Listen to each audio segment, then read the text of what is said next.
regards to renewable energy, the PC Party is on record, and I fully support the fact that we need a renewable energy mix.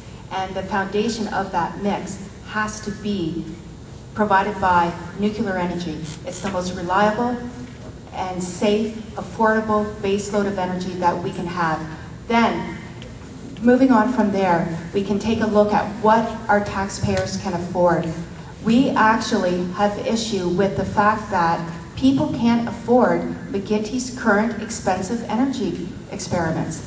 It's driving energy prices through the roof.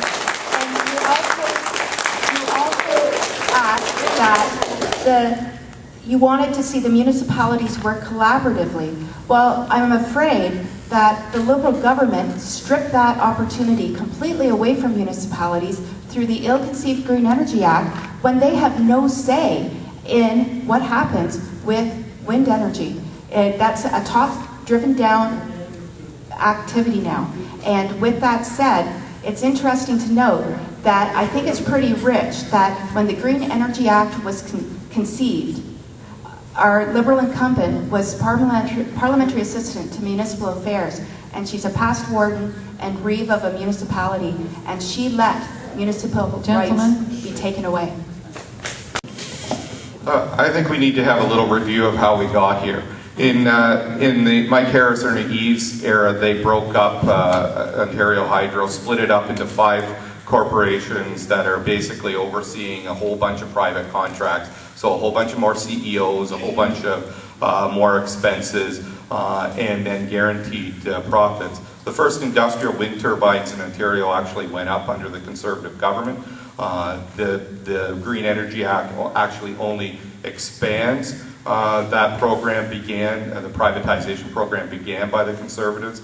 So that's the background of how we got here. As I said before, it takes an incredible level of incompetence to mess up something as positive as renewable energy.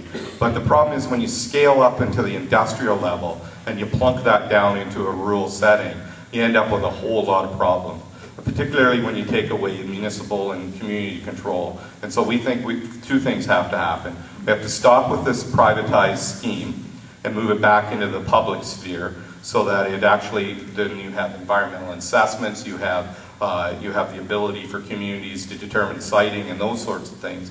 And the other thing you have to do is start looking at what's happening in communities and dividing communities and the way these corporations are acting. And their track record on signing up people is not one to be admired. I think moving into the future, if we had decentralized, if we had had a smaller scale that people could buy in, even just putting a solar panel on your roof, taking off your hot water heater offline, those are ways that could save you money. And just finally, nuclear energy is a very important thing, something that we support the refurbishments here at Bruce Power. It's a lot of things, but it's not a renewable energy source because it's based on mining. So that's just a little correction. Yeah. Thank you. Lisa?